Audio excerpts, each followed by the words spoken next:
বিসমিল্লাহির রহমানির রহিম ফাসআলু আহলায যিকরি ইন কুনতুম লা তা'লামুন।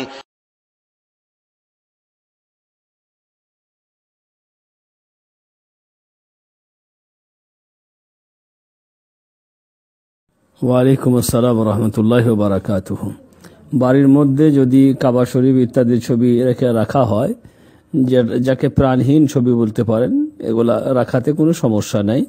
আর কোরআনের এরকম বিভিন্ন আয়াত লিখে যে টাঙানো হয়, তার সাথে যদি কোনো আকীদা জড়িত না থাকে, সৌন্দর্যের খাতিরে শুধু যদি হয়, তাতেও কোনো সমস্যা নেই। তবে কোরআনের আয়াত টায়াতগুলো না রাখলেই বেশি ভালো হয়। কেননা যে অনেক সময় আমরা ওই কোরআনের আয়াত আছে, ওই টাঙানো আছে হয়তো, কিন্তু তার সম্মান প্রদর্শন করতে না পেরে তার সাথে কি বলে এমন হয়তো কোনো কাণ্ড কার্যকলাপ সেখানে হচ্ছে, আয়াত হয়তো টাঙানো হচ্ছে, আমার বাড়িতে গান হচ্ছে, টিভি হচ্ছে, তখন তো এগুলো অবমাননা হয়ে যায় না।